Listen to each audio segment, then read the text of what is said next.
It was one of those moments you don't forget.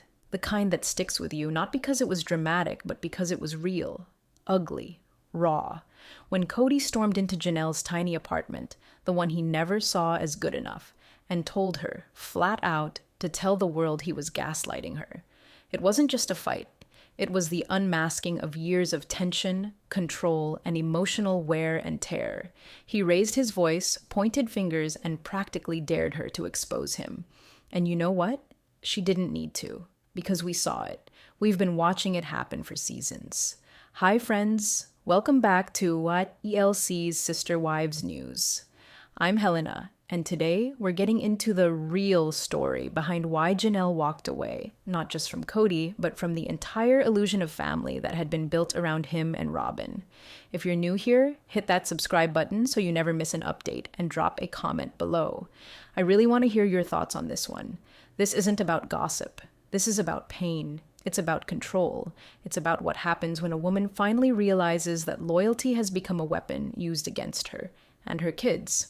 We're going to talk about the role Robyn really played in shifting this family dynamic, and how Cody's constant double standards crushed the bonds he once had with his children, especially with Garrison, whose loss shook the entire Sister Wives community. This isn't just Janelle's story. It's a warning about what emotional abuse looks like in plain sight and how long it can hide behind the smile of a so-called spiritual husband. And honestly, this time there's no going back. There's a difference between an argument and a breaking point. And what happened in that apartment between Cody and Janelle? That was the latter. It wasn't just a disagreement. It was the unraveling of a relationship that had been hanging by threads for a long time. Cody stood there, red-faced and shaking, shouting at Janelle in a space he always saw as too small, too beneath him. In that moment, he didn't hold back. He told her, with zero shame, to go ahead and tell the world he was gaslighting her. Those were his actual words. Tell the world I'm the bad guy.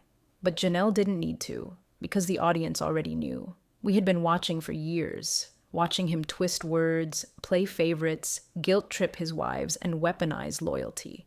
That scene wasn't just dramatic television. It was confirmation of what fans had suspected for a long time, that Cody wasn't trying to fix anything. He was trying to control it.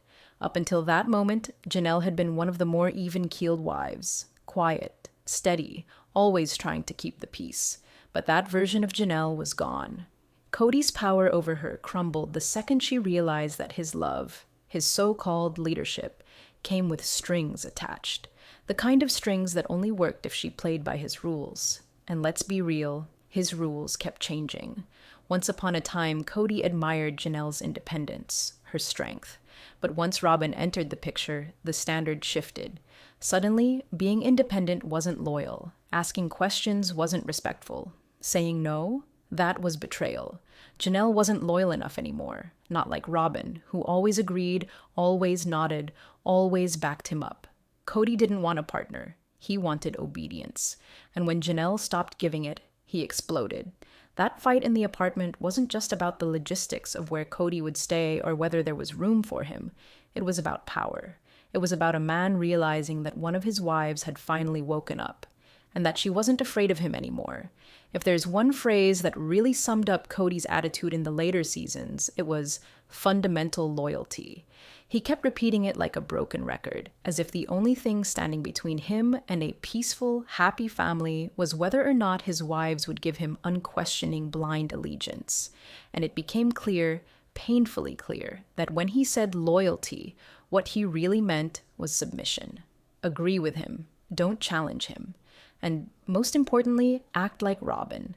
Over and over, Cody held up Robyn as the gold standard. He literally told Janelle, "You could have what I have with Robyn if you were fundamentally loyal." That wasn't a compliment. That was a threat, wrapped in a backhanded promise. And let's be honest, Robyn's version of loyalty came at the cost of her own voice. She said yes to everything. She backed every decision Cody made, even the questionable ones. And in return, she got the full husband experience, the attention, the holidays, the access, the security. Meanwhile, the other wives, especially Janelle, were told to fall in line or fall apart. Cody began using Robyn not just as a partner, but as a measuring stick to guilt and shame his other wives. Anytime there was conflict, it was always framed as their fault. They weren't loyal enough. They didn't respect him enough. But it wasn't about love or partnership anymore. It was about control. Take the COVID rules, for example. Cody told the whole family he came up with this detailed list of protocols everyone had to follow. But the way it all played out, it was obvious those rules came straight from Robyn. They were incredibly specific, rigid, and tilted in favor of keeping Robyn's household fully intact, while everyone else had to jump through hoops just to see their own children. When Janelle tried to reason with Cody, she was met with anger and accusations. He even asked her to kick two of her sons, Garrison and Gabriel, out of her home because they didn't follow the protocols to the letter. But here's where the double standard really hit hard.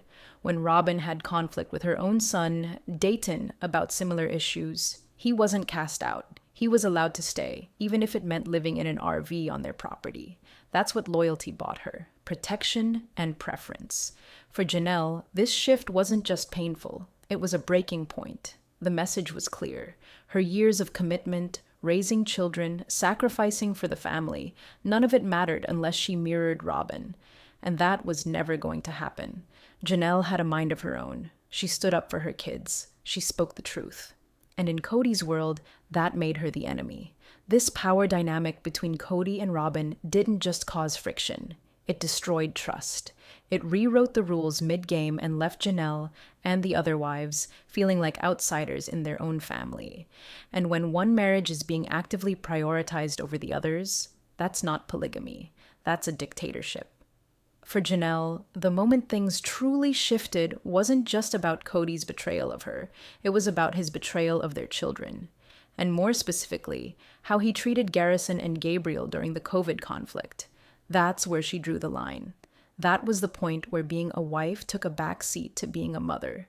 And no matter how long she'd been in the family, no matter how much she had tolerated over the years, she was never going to stand by while her kids were treated like they didn't matter. We all remember those heartbreaking scenes and the tension in her voice, the pain in her eyes, when Cody demanded she kick her sons out of the house. These weren't rebellious teenagers. They were young adults trying to understand why their dad suddenly turned cold and conditional. All because they asked questions. All because they didn't blindly follow the rules, which, let's be honest, were never consistent.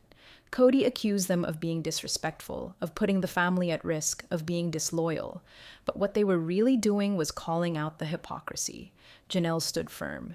She wasn't going to kick her kids out, not for Cody, not for anyone. Because she saw what we all saw. Cody wasn't being protective. He was being punitive. And the moment her sons stopped agreeing with him, he treated them like they were expendable. That's not parenting. That's punishment. And here's where it hurts even more, because when Robyn had tension with her own son Dayton, the situation played out very differently. There was no talk of kicking him out, no harsh ultimatums. He stayed close, even if it meant living in an RV just outside the house. He was still part of the inner circle, still protected, still given the benefit of the doubt. That double standard broke something in Janelle. It made everything crystal clear. Cody wasn't just favoring Robyn, he was actively turning against the rest of his family. And Janelle knew at that point that staying loyal to Cody would mean betraying her own children. And that was never going to happen. Her love for her kids outweighed any obligation to a man who had stopped acting like a father a long time ago. These days, Janelle's position is clear. She's not interested in being friends with Cody. She's not trying to repair what's broken. She's not looking to sit down for lunch with Robyn or pretend that everything's okay for the cameras. And really, can anyone blame her? After everything she's been through, the betrayal, the double standards, the emotional abandonment, the constant gaslighting, she has chosen what many women in toxic situations finally choose: peace. And for her, that means distance. Emotional, physical, and personal. No contact. Because sometimes the only way to heal is to cut ties completely. But here's the frustrating part. Even now, the media keeps pushing. During the tell-alls, the host, the questions, they keep circling around the idea of reconciliation. Could you be friends again? Is there a way forward? Could you sit down and talk? And Janelle, always composed, always careful with her words, answers honestly but diplomatically. She's polite. She doesn't explode. But you can feel it behind her eyes, the weight of being asked to explain over and over again why she doesn't want to play nice with the people who hurt her. What these questions miss is the truth that a lot of survivors know too well. You don't need to justify walking away from people who make you feel unsafe. You don't owe friendship to someone just because you once shared a marriage or raised children together, especially when those children are grown now, and the ties that once held you together are gone. Janelle has been through years of manipulation, years of watching her children be cast aside, years of emotional labor trying to keep a fractured family from collapsing, only to realize she was the only one doing the work. So no, she doesn't want to be friends. And that's not bitterness, that's self-preservation. What the show keeps failing to understand is that real healing doesn't always look like forgiveness and group hugs. Sometimes it looks like boundaries, like silence, like saying no more and meaning it. And in Janelle's case, that boundary is clear. She's done pretending. She's done explaining. And she's done sacrificing herself for a version of family that never really existed. One of the most heartbreaking pieces of this entire story isn't just what happened between Cody and his wives. It's what this show has done to the kids. Because for over a decade, the Brown children grew up with cameras following their family's most personal moments. And now, as adults, they're still being dragged into the storyline, even when they've made it clear they don't want to be. Take Garrison, for example. His tragic passing shook everyone, even those who only knew him from the show.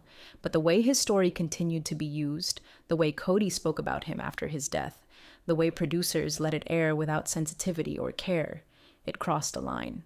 Garrison was no longer there to speak for himself, and yet his name and pain became part of the show's ongoing drama. This isn't just uncomfortable, it's exploitative, and it's not just Garrison.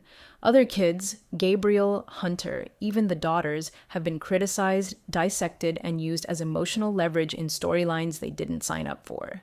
While Cody and Robyn get to shape the narrative and sit in front of the camera offering their version of the events, the kids are left out in the cold, often painted as disloyal or difficult when they're just trying to live normal adult lives. And through it all, Janelle, Christine, and sometimes even Mary are expected to relive this pain, retell these stories, and respond to the same questions year after year, for content, for drama, for ratings. At what point do we ask whether this is still a reality show, or just a long-form emotional expose that keeps picking at old wounds to keep viewers hooked?